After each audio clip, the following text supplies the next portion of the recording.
मोदी 3.0 का ये पहला बजट पेश हुआ है। बजट पर ही हम चर्चा कर लेते हैं और इसको समझने की कोशिश भी करते हैं। आपको भी हम आसान शब्दों में समझाते हैं। एक्सपर्ट्स का पैनल हमारे साथ जुड़ा हुआ है। सीए अमित गुप्ता हमारे साथ, एक्स चेयरमैन हैं आईसीएआई के।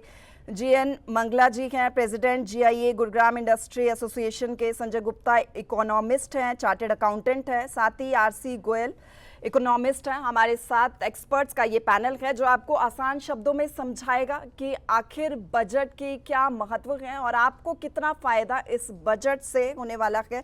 देखिए संजय गुप्ता जी, सबसे पहले मैं आप सभी का स्वागत करती हूँ। आपसे सबसे पहला सवाल, कितना राहत भरा ये बजट, आप किस तरीके से देखते हैं? बजट में कई चीज़ों को ध्यान में रखते हुए की बड़ी घोषणाएं की गई है वित्त मंत्री की तरफ से। आप एक आसान सी लैंग्वेज में समझाइए दर्शकों को।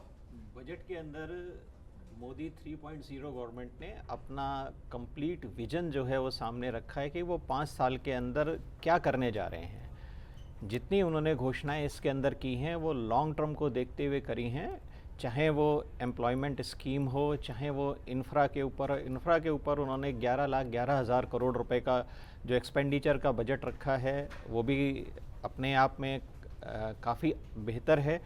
उन्होंने इसके साथ साथ 9 सिद्धांत जो हैं उनका जिक्र किया। जैसे आपने पहले भी पढ़ा होगा, पंचशील के एक बार सिद्धांत आए थे नेहरू जी के समय के अंदर। इस वक्त उन्होंने 9 सिद्धांत इस बजट के अंदर दिए हैं, जिन 9 दिशाओं के ऊपर उन्होंने बजट में काम करने की कोशिश करी है। इन जो उन्होंने 9 सिद्धांत दिए हैं और उनके ऊपर जो अपना विज़न रखा है वो लॉन्ग टर्म के अंदर ज़रूर कुछ ना कुछ फ़ायदा जो है देश को पहुंचाएगा और देश के अंदर काफ़ी सारे चेंजेस आएंगे। ऑफ कोर्स शॉर्ट टर्म के अंदर कभी उम्मीद जो है थोड़ी सी कम है। और अभी लास्ट जनवरी के अंदर, जो अभी जनवरी गया, उसमें गवर्नमेंट की तरफ से एक प्रेस रिलीज़ आई थी कि उसके अंदर 1 लाख करोड़ रुपए का जो इन्वेस्टमेंट है उसे सैंक्शन किया गया है और उनका ये एस्टीमेट था कि इससे 3 लाख करोड़ रुपए की टर्नओवर आएगी और करीब करीब 6 लाख के आसपास जो है वो अपना एम्प्लॉयमेंट जनरेट होगी।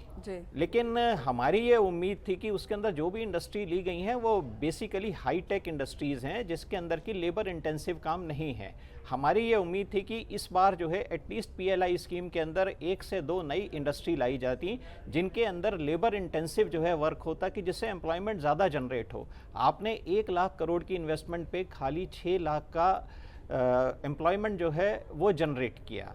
सेकेंडली, इसके अंदर जो प्रोसेस है, पीएलआई अनडाउटेडली गवर्नमेंट की एक बहुत बढ़िया स्कीम है और बहुत बढ़िया थॉट प्रोसेस से आई है, लेकिन इसका इम्प्लीमेंटेशन इतना स्लो है कि गवर्नमेंट ने खुद एडमिट किया है कि 4,400 कुछ करोड़ रुपए का जो है उसी प्रेस रिलीज में मेंशन था कि 4400 करोड़ रुपए का खाली इंसेंटिव्स जो हैं उस स्कीम के अंदर डिसबर्स किए गए।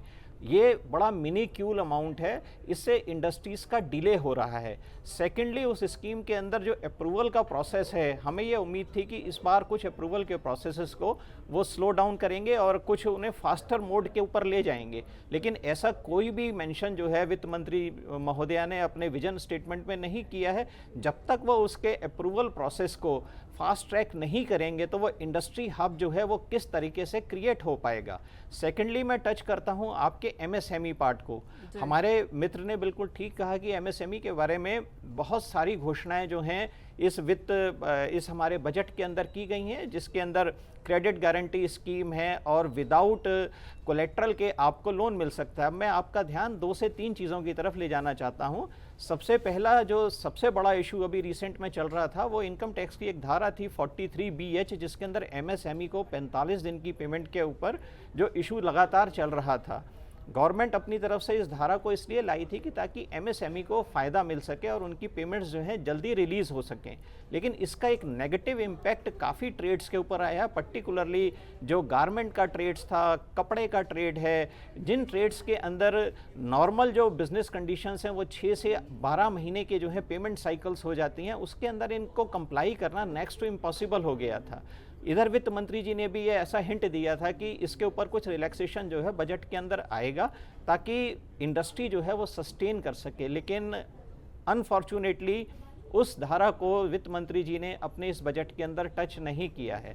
सेकेंडली, जो क्रेडिट गारंटी स्कीम और जो विदाउट कोलेट्रल के जो लोन्स की अवेलेबिलिटी है वो जहाँ तक हमने अपने एक्सपीरियंस से महसूस किया है, वो विदाउट कोलेट्रल के बैंक जो हैं बड़े ही हेजिटेंट रहते हैं इस स्कीम के अंदर लोन्स देने के।